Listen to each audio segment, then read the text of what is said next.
What's up, everybody? Rasa and Matt Gajewski here for Awesemo Odds, and it is officially championship week in college football. We have been through the season. We have had ups, we have had downs, but you know what? We've got a fantastic slate of championship games to bet and break down, and I know, Matt, that you have found some value. I have found some value. We're going to give you our favorite picks of the week. Before we do, I just want to say quickly, if you are a new user getting into betting, you haven't been over to BetMGM, use the link in the description of this video, sign up there, deposit $10 or more, and you're going to get a risk-free bet of up to $1,000 and 3 free months of Awesemo Plus Platinum. What does Awesemo Plus Platinum mean? It means you're covered for all sports, for all things, from betting to DFS, the tools, all the things that you, me, Alex, the entire team, we use every day. It is a great deal. No reason not to take advantage of it.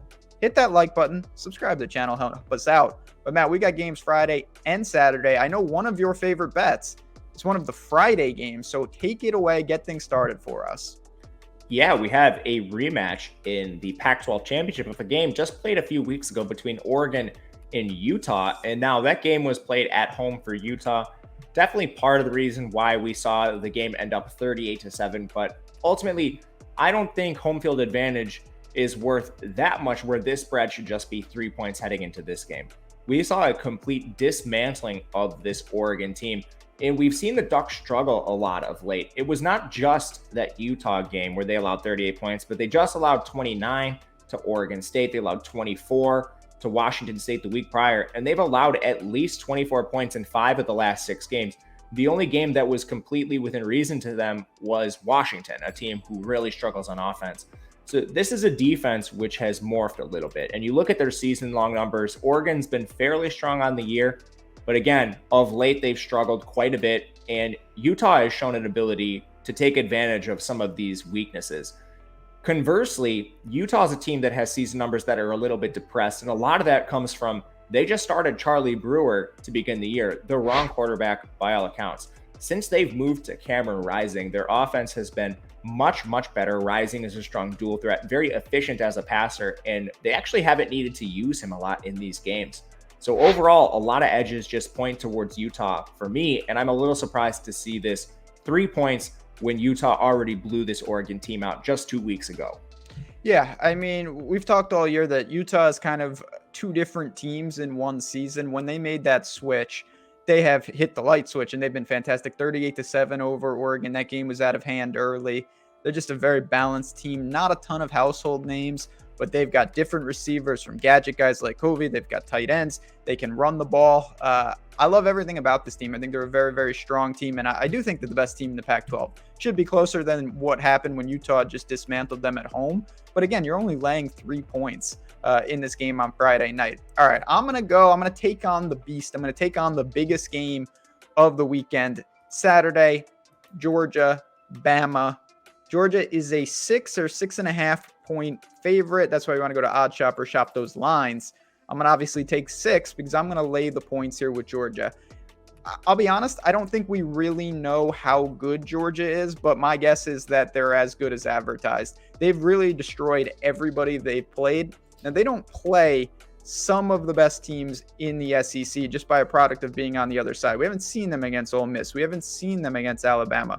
But we have seen them against Auburn and Arkansas. And the reason I picked those two, Alabama also played them. Alabama just beat Auburn in an outrageous double overtime game last week. Alabama beat Arkansas by 7 points at home the previous week. Well, Georgia played them. Georgia beat Arkansas 37-0. Then they beat Auburn on the road 34-10. Those were actually 2 of the closer games that Georgia's played. They've crushed everybody. They've crushed Kentucky, who you and me think is one of the better teams in the SEC. Their defense is absolutely unstoppable. They've got multiple running backs. Stetson Bennett has been a welcomed addition for the quarterback room. I'm stunned that he's this effective. All in all, I think that although Alabama is Alabama, this Georgia team is just so primed. They're getting healthier. I think they kind of show why they're far and away the best team here. I'm going to lay the points. I think that Georgia handles them pretty easily. Yeah, you said it all. Level of competition, not the same, but when they do have that crossover, just favors Georgia significantly. And then some of their closer games like Clemson week 1, that was with JT Daniels under center. We've seen enormous strides from Stetson Bennett as the signal caller, very mobile, and he's been on par, if not better than JT Daniels through the air, averaging over 10 yards per attempt. and he is getting healthier pass catchers. We talk about Dominic Blaylock and George Pickens. These are guys that have missed a majority of the season that are now healthy, projected to be the number 1 and 2 receiver for this team to start the year, but injuries have both hurt them. Now, they're both just coming back. I don't think either plays a full complement of snaps, but getting them on the field for even a little bit is fantastic. And then you have a Georgia team that can just do so much with their player personnel. I'd like to highlight what Brock Bowers brings to this team. Probably the most athletic tight end in the country at this point, freshman. He was projected to be their 3rd-string tight end to start the year, but because he's been so active, they can use him and Darnell Washington on the field at the same time, create a lot of unique mismatches for this team on offense. And I like that. They can keep Alabama on their toes and score a lot of points. And we don't really know what this Georgia team is capable of. They've been demolishing teams so bad that they're using both Bennett and Daniels in the same game. They're using 5 running backs. How does this offense actually look when they're pressed? And I think we probably haven't even seen the best of them. That's what I'm kind of banking on, and I think we do see that this Saturday. I will say, we have tremendous games up and down the slate. Obviously, this is a quick VOD. We're giving some of our favorite picks. If you want the rest of them, there's a couple different ways you can go about it. You can listen to our Betting You podcast. Me and Matt went through the entire championship week. We broke down every single game and gave our picks. You can also hop in and join the team. Awesemo.com/join. You get me and Matt's full betting card, college football, college basketball, each and every day. It's no brainer. It's a lot of fun, a great community. But I know you have on our way out, you're going to give the people one more pick. So where are you going for your final selection on this video? We're going to go to the ACC, a down conference on the year, but that doesn't mean we can't exploit it on conference championship weekend. We have Pitt -3 against Wake Forest. This is one that should be wider, in my opinion. There are two teams that did not face each other this year, but obviously they have a lot of overlap and competition in this conference. And what it comes down to me is we have two high-powered offenses, and then we have two defenses that are somewhat suspect, but I believe the edges do lie in Pitt's favor. We look at Wake Forest on defense, one of the worst run defenses in the country, and we know Pitt with Kenny Pickett, they can exploit even the best pass defenses, but just having this additional matchup to fall back on is very important. Wake Forest allowing well over 200 yards per game. Pitt has 3 efficient rushers. They have Israel Abanikanda, Vincent Davis, and Rodney Hammond. Even Kenny Pickett's mobile enough to take advantage of this matchup. And Pitt just has so much variable player personnel that they can use to put Wake Forest on their toes. I think that's a massive edge. In the receiving game, you obviously have Jordan Addison. Kenny Pickett's been one of the most efficient signal callers in the country.